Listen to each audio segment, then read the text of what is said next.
እንደምን ሰነበታችሁ? እንደምን አደራችሁ? አሜን። በቸርነት የጠበቀን የቸርነት የምሕረት ባለቤት አምላካችን እግዚአብሔር እድሜ ጨምሮልን በዚህ ሰዓት እርሱ ጠርቶን ፈቅዶልን በቅዱሱ ስፍራ ለበረከት ስለሰበሰበን ተነግሮ ስለማያልቀው ቸርነቱ ስሙ ለዘላለም የተመሰገነ ይሁን። የተመሰገነ ይሁን። ለሰው ልጆች ምክንያት የሆነች የድነታችን ሁሉ መነሻ ከምድር እስከ ሰማይ የተተከለች አማናዊት መሰላል ወላዲተ አምላክ ቅድስተ ቅዱሳን ድንግል ማርያም ምልጃዋ በረከቷ በሁላችንም ላይ ይደርብን። የቅዱሳን በረከት ረድኤት አይለየን። ዛሬ የተነበበልን የወንጌል ክፍል የቅዱስ ዮሐንስ ወንጌል ምዕራፍ 4 ከቁጥር 1 ጀምሮ ነው። በዚህ ዕለት የምንማማረው ይህንን ወንጌል ይሆናል። ለትምህርታችን መነሻ ሳምራዊቷ ሴት በሚል ትምህርታችንን እንጀምራለን። እስኪ ተናገሩ። የትኛዋ ሴት? በዚህ ዕለት አምላካችን መድኃኒታችን ኢየሱስ ክርስቶስ በሥጋ ተገልጦ ካደረጋቸው አምላካዊ ተአምራት መካከል በዚህ ቀን በሳምራዊቷ ሴት ሕይወት ላይ ያደረገው የቸርነት የምህረት ሥራ ይነገራል። በአንጻሩ እግዚአብሔር ይህችን ሴት የፈለገበትን ፍለጋ በማሰብ ሰዎች ተስፋ እንዳንቆርጥ እግዚአብሔር ሁሌም እንደሚፈልገን እግዚአብሔር ሁሌም ከኛ ጋር እንደሆነ በመከራችን፣ በጭንቀታችን፣ በችግራችን ጊዜ እንደማይተወን እግዚአብሔር ምክንያታዊ እንዳልሆነ ያለ ምክንያት እንዲሁ በባህሪው ቸር ስለሆነ እኛን እንደማይተወን በተስፋ እንድንጸና የምንማርበት የወንጌል ክፍል ነው። ይህንን ወንጌል የመዘገበልን ፍቁረ እግዚእ የጌታ ወዳጅ በመባል የሚታወቀው በመስቀሉ ስር ከተገኙ ሰዎች አንዱና ዋነኛ የሆነው ከእመቤታችን ጋር በመስቀሉ በመገኘት በሱ አማካኝነት ድንግል ማርያምን በእናትነት ለኛ የተቀበለልን ወንጌላዊው ቅዱስ ዮሐንስ ነው። ቅዱስ ዮሐንስ ወንጌሉን ሲመዘግብ እንዲህ ይላል። ዋይቢኦ እግዚእ ኢየሱስ ክርስቶስ ከመ ሰምዑ ፈሪሳውያን። አምላካችን መድኃኒታችን ኢየሱስ ክርስቶስ ፈሪሳውያን እንደሰሙ አውቆ፣ እግዚአብሔር በባህሪው አዋቂ ነው። ከእግዚአብሔር የሚደበቅ ነገር የለም። ከሰው የምንሸሽገው የምንደብቀው የማንናገረው ሰው የማያውቅብን ሰው ያልሰማብን ሊኖር ይችላል። እግዚአብሔር ግን ከባቴ አበሳ ስለሆነ እንጂ የማያየው የማይሰማው የማያውቀው ምንም ነገር የለም። ግን እግዚአብሔር ቸር ስለሆነ ድክመታችንን ስለሚያውቅ እስመ አንተ ተአምር ድካሞ ለሰብእ ኦኄሩ መፍቀሬ ባለመያው ትላለች ቤተክርስቲያን። አንተ የሰውን ድካም ታውቃለህና ለኃጢአት ተላልፈን እንደምንሰጥ ኃጢአት እንደሚሰለጥንብን ክፉ እንደሚገዛን ለክፉ ተገዢዎች እንድንሆን ከፍላጎታችን የተነሳ ገነትን ያህል ቦታ እግዚአብሔርን ያህል ጌታ እስከ ማጣት እንደደረስን ያንን ድክመታችንን አንተ ፈጣሪ ነህና ታውቃለህ። ስለዚህ እንደ ድክመታችን ሳይሆን እንደ ምሕረትህ ይቅርታ አድርግልን በማለት ቤተክርስቲያን ዘወትር ትጸልያለች።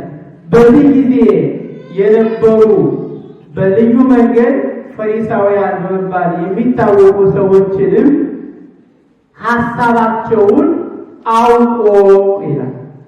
በዚያ ዘመን የነበሩ ሰዎች በተለይ ፈሪሳውያንና ሰዱቃውያን የሚባሉት በተለየ መንገድ የሚታወቁ ነበሩ። ፈሪሳውያን ሕጉን የሚተረጉሙ፣ ስለ ሕጉ የሚጠነቀቁ፣ ስለ እግዚአብሔር ሕግ ማለት ነው።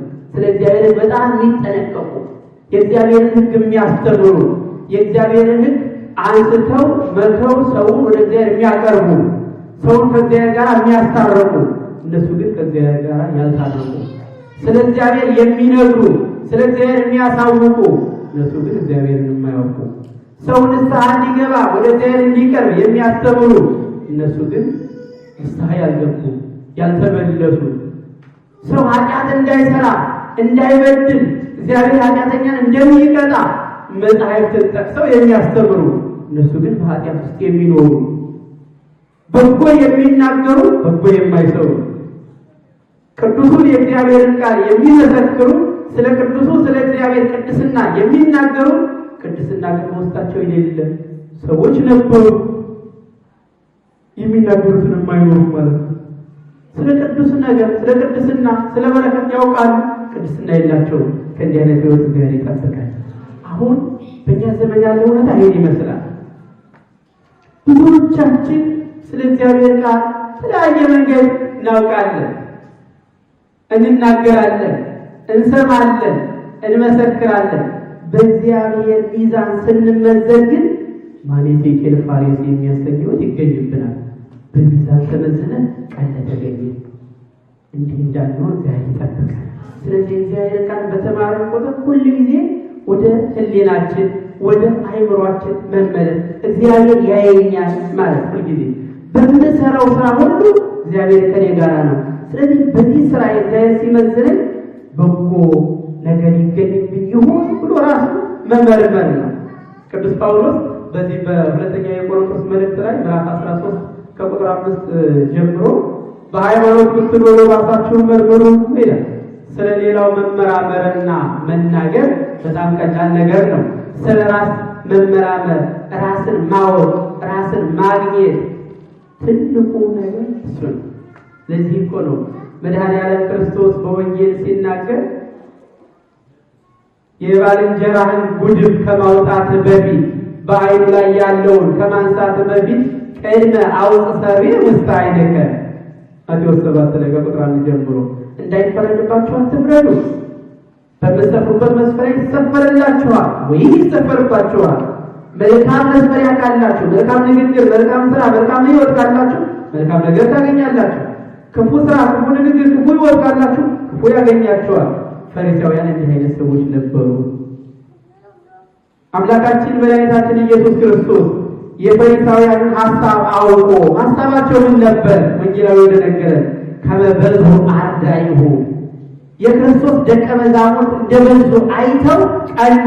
ሐሳባቸው ነበር እንደ ቀኑ፣ እንደ ተበሳጩ፣ እንደ ተናደዱ እግዚአብሔር አምላክ ይሁን ከሰው ይጠበቃል። ለዚያውም ከመንፈሳዊ ሰው እግዚአብሔር ቃል ከሚያውቅ ሰው መንፈሳውያን በዙ ብሎ እግዚአብሔር የሚከተሉ በዙ ብሎ እግዚአብሔር አገልጋዮች አገኘ ብሎ ይቀና።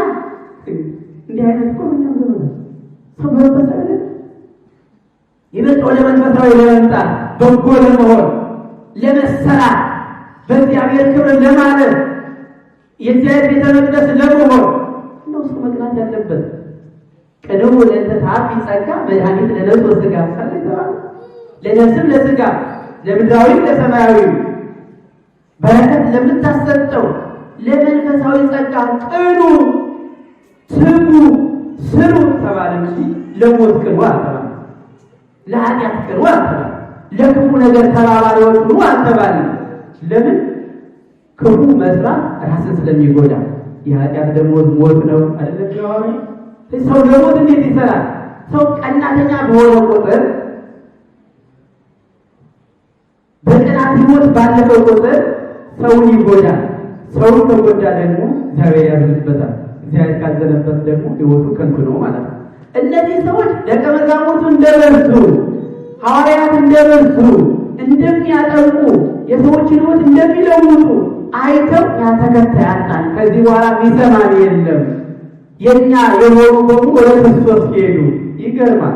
ቅዱስ ዮሐንስ መጥምቅ ዘይጅ ቶታና ሳኒሁ በገሪሁ የእግሮቹን ጫማ ማዘቢያ መፍታት የማይገባኝ ከኔ ይልቅ የሚበረታው እርሱ ክርስቶስ መጥቷል፣ ወደሱ ሂዱ ብሎ ነበር ያመላከተው። የእግዚአብሔር ሰው ወደ እግዚአብሔር ያመለክታል። ሰው ወደ እግዚአብሔር እንዲቀርብ ያሳያል። አቅጣጫውን መንገዱን ይጠቁማል እንጂ ሰው ወደ ራሱ እንዲቀርብ አያደርግም። ያ መንፈሳዊነት አይደለም። አሁን በእኛ ዘመንም እየሆነ ያለው ይህን ይመስላል። ሰው ከእኛ ጋር ለማገናኘት ሳይሆን ሰውን ከእግዚአብሔር ጋር ለማገናኘት ሰው መስጋት ያለበት። ሰውን ከስጋዊ ነገር ጋር ለማስተሳሰር ሳይሆን ሰውን ከመንፈሳዊ ዓለም ጋር ለማገናኘት ነው ሰው መስራት ያለበት እና ፈሪሳውያን እውቀታቸው አልጠቀማቸውም። የሰሙት የእግዚአብሔር ቃል ከሰሚዎች ጋር በእምነት ስላልተዋሃደ አልጠቀማቸውም ይላል ቅዱስ ጳውሎስ ለዕብራውያን መልእክቱን ሲጽፍ። የሰሙት የእግዚአብሔር ቃል ከሚሰሙት ከሰሚዎቹ ጋር ካልተስማማ፣ በእምነትም ካልተሰማ ለእኔ ነው እግዚአብሔር እየተናገረኝ ነው ብለን መስማት ካልቻልን ጥቅም አናገኝም። እንዲህ ሰዎች እንዲህ አይነት ሰዎች ነበሩ።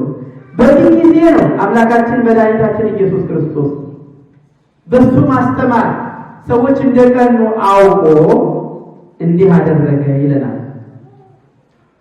ወሀደጋ ለምድረ ይሁዳ ወሆረ ካዕበ ገሊላ፣ የይሁዳን ምድር ተወ፣ ወደ ገሊላ መሄድ ዘንድ ጀመረ። ለምን? እግዚአብሔር የመጣው ለአርአያነት ነው። ሰው የሰደዱክሙ ውዩ ሀበ ካሌታ ሀገር ብሎ ለማስተማር ከአንዱ ቦታ ቢያሳድዷችሁ ምላሽ አትስጡ። ወደ ሌላ ቦታ ስለ ክርስትናቸው ሂዱ። ተገፉ እንጂ አትግፉ፣ ተበደሉ እንጂ አትበድሉ። ሰው እናንተ ይውዳችሁ እንጂ በአጸፋው እናንተ ሰው አትግዱ። ክርስትና ይህ ነው ብሎ ለማስተማር እንዲያው በጸሐፍ ፈሪሳውያን ቅናት መሰረት ክርስቶስ ከገሊላ ወደ ሌላ ቦታ ሲሄድ የሚያድነው ሌላ መድኃኒት የሚፈልግ በሽተኛ ስለነበረ የእግዚአብሔር ሰዎች በሚሄዱበት ሁሉ ለሌላው መድኃኒት መሆን እንዳለባቸው ለማስተማር ክርስቶስ የሚያስተምርበትን ቦታ ይሁዳን ትቶ ወደ ገሊላ ሄደ። አንዳንድ ሰዎች በክፋታቸው ባለማወቃቸው በጎ ነገር ከነሱ እንዲነሳ፣ ጸጋ እንዲገፈፍ፣ መንፈሳዊነት ከነሱ እንዲርቅ ትርጋሉ። ጸጋ እኮ ይነጠቃል። ያ ባለ አንዱ በፊት ስላልሰራበት ላለው ስጡት አለ ተባለ። እሱ ግን ወደ ጨለማ ወደ መከራ ወሰዱት ተባለ። ሰው በተሰጠው ነገር መልካም ስራ መስራት አለበት። መድኃኔዓለም ክርስቶስ በጸሐፍ ፈሪሳውያን አማካኝነት ከዚህ ቦታ ተነስቶ ወደ ገሊላ መሄድ ፈለገ። ወደ ገሊላም ሲሄድ መንገዱ በሰማርያ በኩል ነበረና በዚያ ሊያልፍ ግድ ሆነበት ይላል።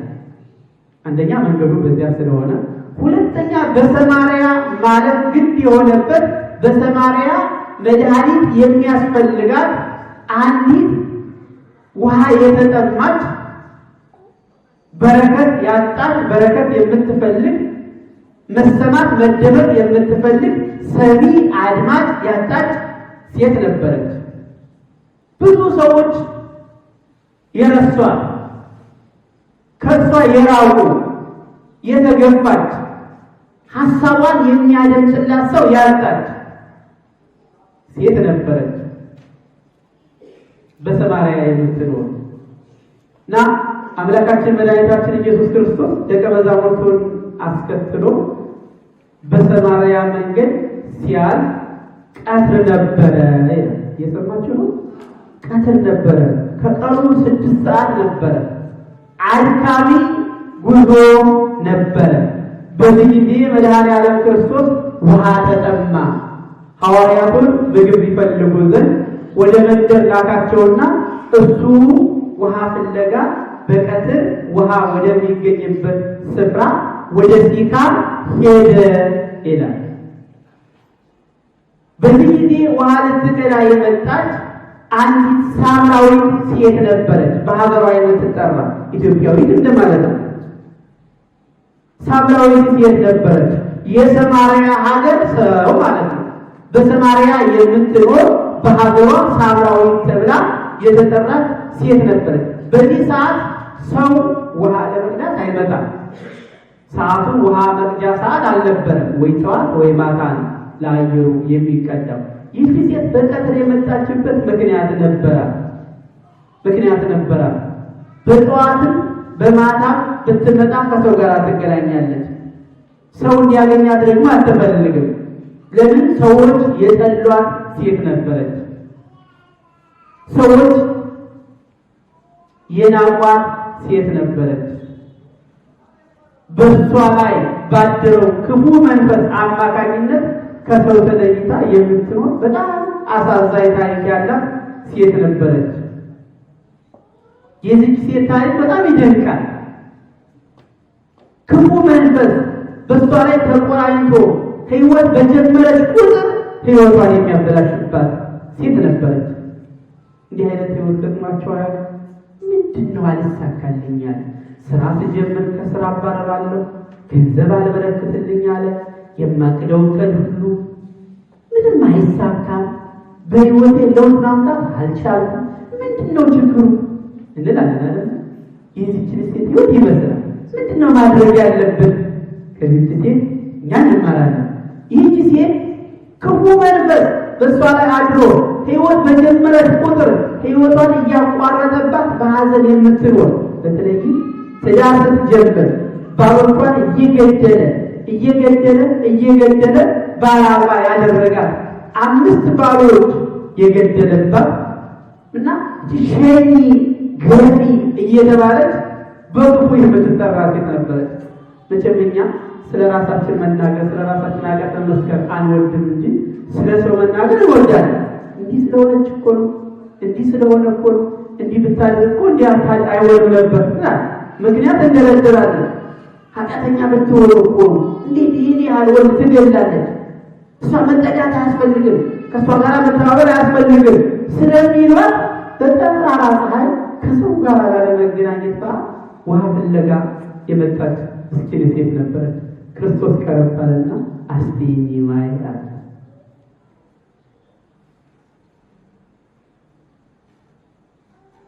ቅዱስ ያሬድ ሲናገር ማየሳለ ማዘቅት ውእቱ ይሃውር ዲበ ባሕር ይላል። እሱ ማያትን የፈጠረ የማያት የቀላያት ሁሉ አምላክ ሆኖ በባህር ላይ የሚራመድ ማያትን ማዘዝ የሚችል አምላክ ሆኖ እሱ ራሱ ማየ ሕይወት ሆኖ ውሃ ጠጭ ተጠማ አለ። ፍጹም ሰው ፍጹም አምላክ ነውና እንደ ሰውነቱ የሚራብ የሚጠማ መሆኑን እንደ መንገድ በሌላ መንገድ በጥያቄው አንፃር የሴትዮዋን ሕይወት አንስቶ ማስተማርና ሕይወት ማደር ስለፈለገ ውሃ ጠጪ ያለ በስጦታ በረከት እንደሚገኝ ለማስተማር ሰው በሰጠ ቁጥር ከዚያ በረከት ያገኛል። ለምን? በወንጌል የተማርነው ስጡ ይሰጣቸዋል አይደል? ገንዘብ ብቻ እኮ አይደለም።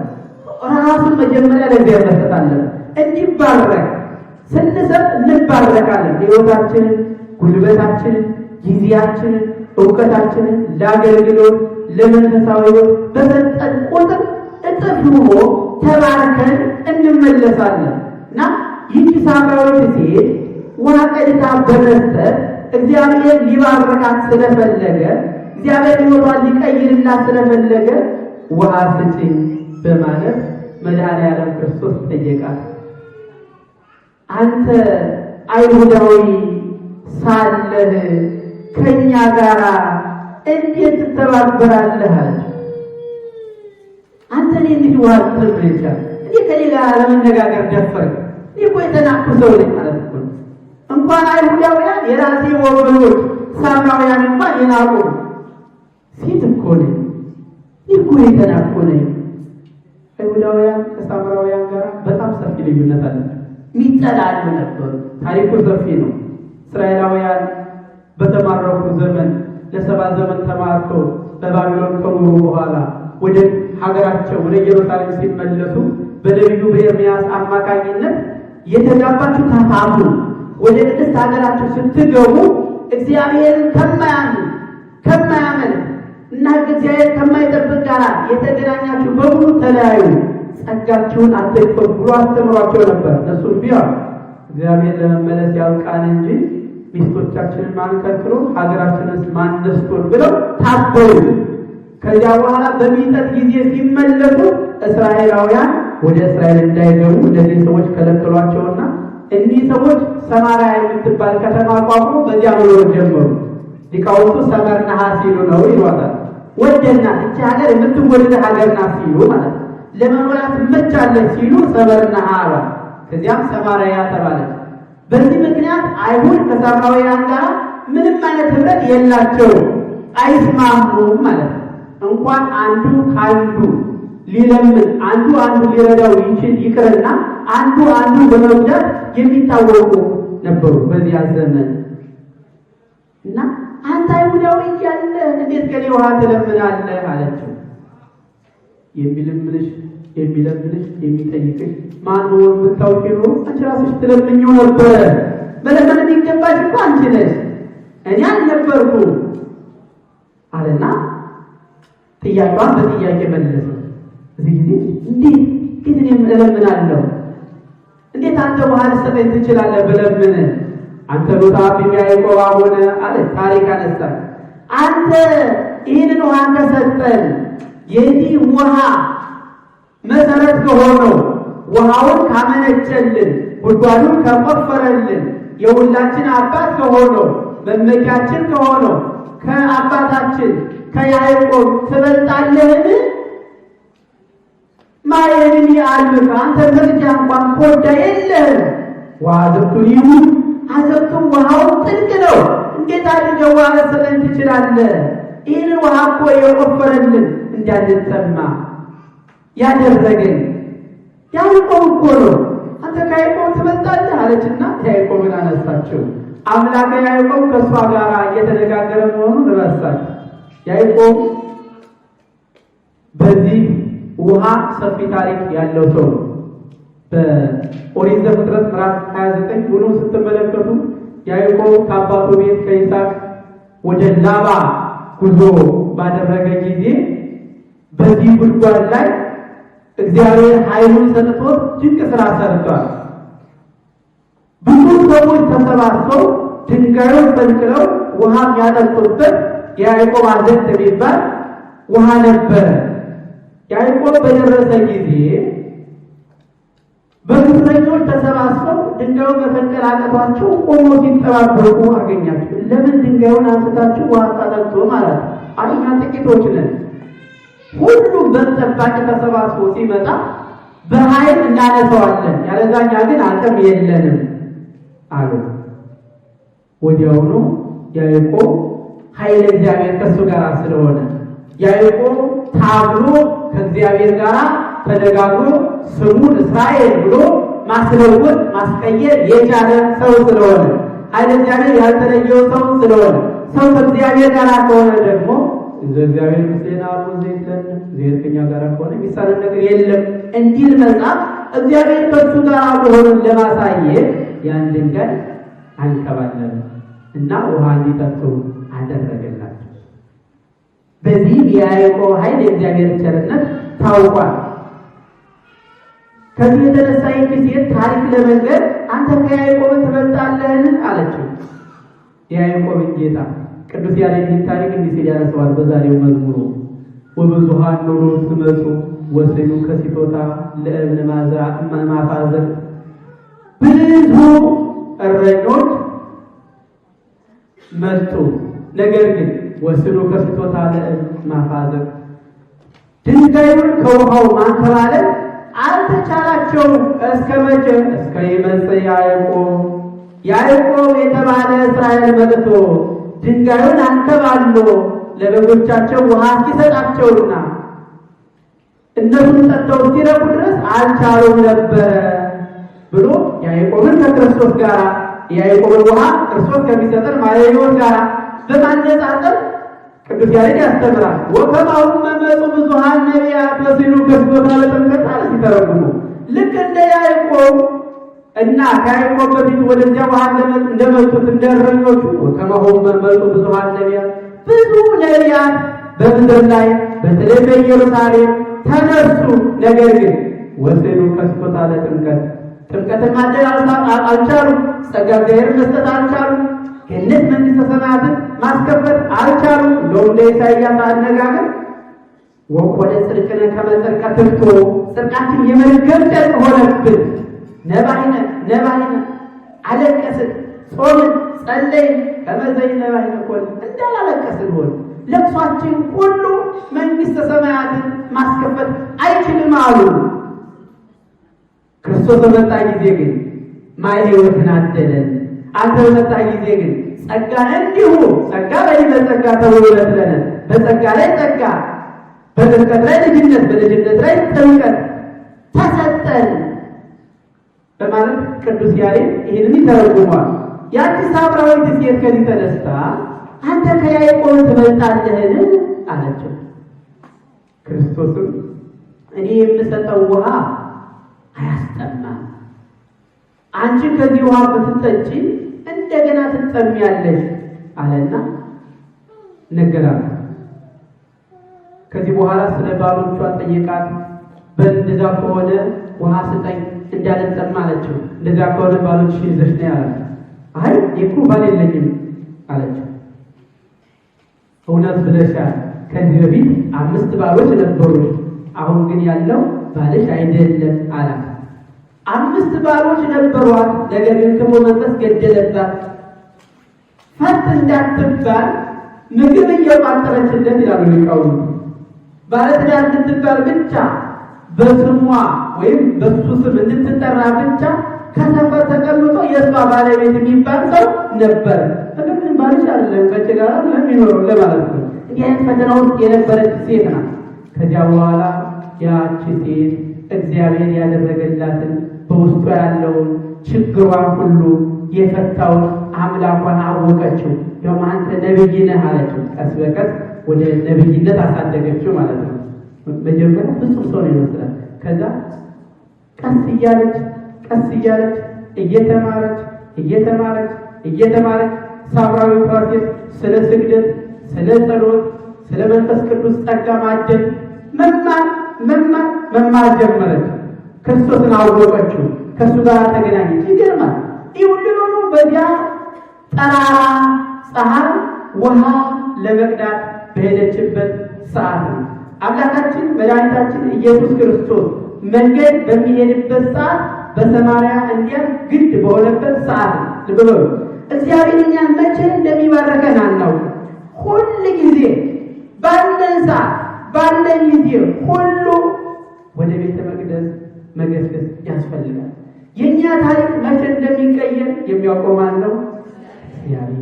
እግዚአብሔር ታሪካችን እንዲቀይርልን፣ ታሪካችን እስቲቀየርልን፣ እግዚአብሔር እስቲምረን፣ እግዚአብሔር ይቅር እስቲለን ድረስ ሁል ጊዜ ወደ እግዚአብሔር መምጣት፣ እግዚአብሔርን ለማግኘት መገስገስ ያስፈልጋል። ይህቺ መከረኛ ሴት መከራዋ እግዚአብሔርን ስታገኝ ተወገደላት። ስንት መከራ አለ።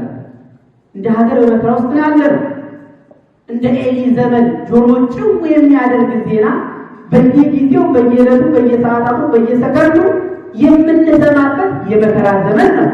ይህ የመከራ ዘመን እንዲያል ወደ እግዚአብሔር መቅረብ አይገባም? ይገባል። በእያንዳንዳችን ሕይወት የሚገጥመን ፈተና እጅግ ከባድ ነው። ሰው የማያውቀው በጉያችን የተሸከምነው ስንት ጭንቀት፣ ስንት መከራ፣ ስንት ሀዘን አለ። በስደት ሀገር ለዚያው ስንቱ ይቆጠራል፣ ስንቱ ሲነገራል። ማን ብቻ ያውቀዋል? እግዚአብሔር ብቻ። ያ ሁሉ መከራችን እንዲያል ወደ ማን መቅረብ አለብን? ወደ እግዚአብሔር። ከእግዚአብሔር ጋር ስንገናኝ ሕይወታችን ይለወጣል። ይህቺ ሴት ሰዎች የናቋት፣ ሰዎች የረሷት፣ ሰዎች የገፏት መከረኛዋ ሴት እግዚአብሔር ያቀረባት። እግዚአብሔር እኮ እንዲህ ነው። አያችሁ ቸርነት። በየትኛውም መከራ ውስጥ ብንሆን ሰዎች እንዲሁ ቢተውንም ዳዊት እስማ ወየ ገደፍኩ እግዚአብሔር ተወቅፈኛል። እናትና አባቴ ቢተውኝ ማን አልተወኝም ማለት እግዚአብሔር ተቀበለኝ። እግዚአብሔር ተቀባያችን እኮ ነው። ከናገራችን ደግፎ የሚያቆመን እኮ ነው። ማቴዎስ ወንጌል ምዕራፍ 11 ከቁጥር 28 ጀምሮ ተመልከቱ። ኖሃቤ ስሩሃ ወክቡዳነ ሰው አለመዳንያለ እናንተ ኃጢአት የበዛባችሁ በኃጢአት ሸክም የጎበጣችሁ ወደ እኔ ኑ፣ ከእኔ ጋር ተገናኙ። እስከ መቼ በኃጢአት አውጣችሁ ኃጢአት አድክሟችሁ ክፋት በእናንተ ላይ ነግሶ ትኖራላችሁ? እረፍት ያስፈልጋቸዋል። እግዚአብሔር ማግኘት እኮ ማረፍ ነው። ያቺ እረፍት ያጣች ስጋው ይረፍታል፣ መንፈሳዊ እረፍት ህሊናዋ ማረፍ ያልቻለ ሴት ያረፈችው እኮ እግዚአብሔር ስታገኝ እኮ ነው። እረፍት ያስፈልገናል። እረፍት አጥተናል። ሰላም ናፍቆናል። በጎነት ከኛ ጎድሏል። ያ ሰላም ወደ እኛ እንዲቀርብ እረፍትም እንድናገኝ ሕይወታችንን መልካም እንዲሆን እግዚአብሔር ፊት መቅረብ አለብን። ወደ እግዚአብሔር መማፀን አለብን። እግዚአብሔር እኛን እንዲያገኘን እግዚአብሔር በሚፈልገው በጎ ጎዳና መገኘት አለብን። ኃጢአታችንንም ማንነታችንን መናገር አለብን።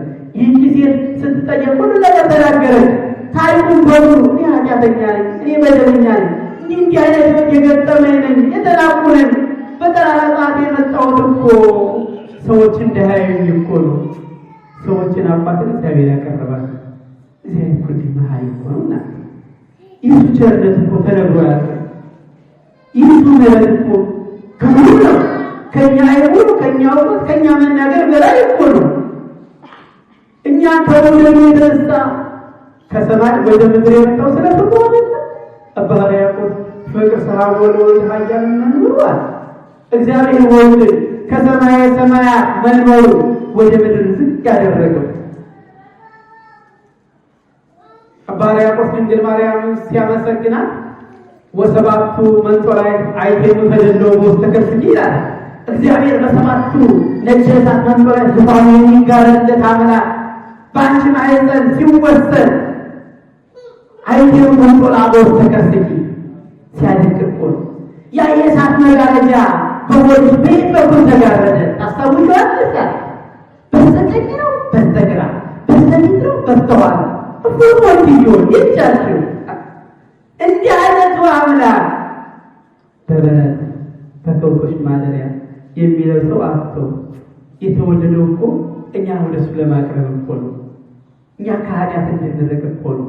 የኃጢአት ባሪያዎች በነበርንበት ዘመን አዳም ረቡዕ ለዲያብሎስ፣ ሔዋን ዓመቱ ለዲያብሎስ ተብለን የዲያብሎስ ባሪያዎች ተገዥዎች የተባልንበት ያ የእስራት ያ የተገዥነት ያ የባርነት ያ የኃጢአት ዘመን ሊያበቃ ያ የመለያየት ዘመን ሊያበቃ ዓመተ ፍዳ ዓመተ ኩነኔ የሚባለው ዘመን ዓመተ ምሕረት የይቅርታ ዓመት የሰላም ዓመት እንዲባል እኮ ነው። እግዚአብሔር ሰው የሆኑ የሚያሳዝነው በምሕረት ዓመት በመዓት ውስጥ እንኖራለን። በይቅርታ ዓመት በጥላቻ እንኖራለን። በሰላም ዓመት አንዱ ከአንዱ ጋር ሰላም መኖር አቅቶት ሰላም አቅቶ ያለ ሰላም እንኖራለን። የሚያሳዝን እኮ ነው። ያቺ ሴት እግዚአብሔር የጎበኛት ሁሉንም ትታ አንተ ታውቃለህ ብላ ወደዚያ ውሃ መቅጃ ስፍራ ስትሄድ ነው እግዚአብሔር ያገኛል። እግዚአብሔር ታሪካችን መቼ እንደሚቀይርልን አናውቅም። ነገር ግን ሁል ጊዜ አንተ አንተ ታውቃለህ ወይም ፈቃድ ይሁንልህ የሚል በጎና ጽኑ እምነት ውስጥ መግባት አለ። ወደ እግዚአብሔር መቅረብ መቻል አለብን። የዚች ሳምራዊት ሴት ሕይወት ይደንቃል። እግዚአብሔር እንዲሁ ባላሰበችው ሰዓት ሕይወቷን የቀየረላት እግዚአብሔር አምላክ የዚችን ሴት ሕይወት የለወጠ እኛንም ሕይወት ይለውጥልን። ብዙ የሚለወጥ መለወጥ ያለበት የተበላሸ ማንነት ውስጣችን አለ። ብዙ የምንጨነቅበት እንደ ሥጋ እንደ መንፈስ እንደ ምድራዊ እንደ ሰማያዊ እንደ ዓለም እንደ ዘላለማዊ መንግስት ብዙ የሚያስጨንቀን ብዙ የምንጠበብበት መፍትሄ ያጣንለን ለሰው ነገሮች ልክ እንደ ፎቶኮፒ አባልተዋል። እኔው ብዬ ቻል ባደርገው ይሻላል እያልን በውስጣችን የምናሰላስለው ሰው የማያውቀው ማለቻ የሚያውቀው እግዚአብሔር ብቻ የሚያውቀው ስንት ሐዘን አለ በውስጣችን። እግዚአብሔር ሐዘናችንን ያስወግድልን። ሐዘናችንን እንዲያስወግድልን እንደ ሳምራዊቷ ሴት ለእግዚአብሔር ችግራችንን መንገር አለብን። ወደ እግዚአብሔር ቤት መቅረብ አለብን። በእግዚአብሔር ፊት በንጽህና መታየት አለብን። የተደበቀ የኃጢአት ሕይወት ሊኖረን አይገባም። እግዚአብሔር ንጹሕ ባህሪ ነው። በክርስትና ስንመላለስ ያ ሀገራችን በሰማይ ነው። ሀገራችን በሰማይ ከሆነ ሰማያዊ ስራ የምንሰራ ሊሆን ይገባል። አንዱ መጥላት አለበትም። ክርስቲያን ክፉን ዓለም በመንፈሳዊ ይለውጣል እንጂ ክፉ ዓለም የክርስትናን ሕይወትና ማንነት ሊለውጠው አይገባም። ክርስቲያን ዓለምን በመንፈሳዊ እይታ ይለውጣል እንጂ ዓለም ክርስቲያን ሕይወቱንና ዓላማውን ሊለውጠው አይገባም። አሁን ተለውጠናል። ሁላችንም ፖለቲከኞች ሆነ ደግሞ እግዚአብሔር ይስማል። በጣም ይገርማል። ሁላችንም ዘረኞች ሆነ እኮ ዘራችን አንድ ክርስቶስ እኮ ነው እንዴ! አሁን ባሪያ የለም፣ ጨዋ የለም፣ ሴት የለም፣ ወንድ የለም፣ ትልቅ የለም፣ ትንሽ የለም። ሁላችንም በክርስቶስ አንድ ናችሁ እኮ ነው የተባለው። ጳውሎስ ገላትያ ክርስቲያኖችን ግን ያስተማራል። ሁላችንም በክርስቶስ አንድ ከሆነ ሁላችን ወደ ክርስቶስ መቅረብ አለብን። ሁላችን የክርስትና ሕይወት መለማመድ መቻል አለብን። ያኔ እግዚአብሔር አባታችን ስለሆነ እኛ የምንፈልገውን ብቻ ሳይሆን ለእኛ የሚያስፈልገንን ከአባትነቱ የተነሳ ስለሚያውቅ እንዲያውም እንኳን ጠይቀነው በጸሎተ ኪዳናችን ዘወትር ወዘእንበለ ንስአሎ ይወብቶ ተነዘዘ ፈቃዱ ትላለች ቤተክርስቲያን። ከፈቃዱ የተነሳ ከምሕረቱ የተነሳ ሳንለምነው የሚያስፈልገንን የሚሰጠን ትላለች።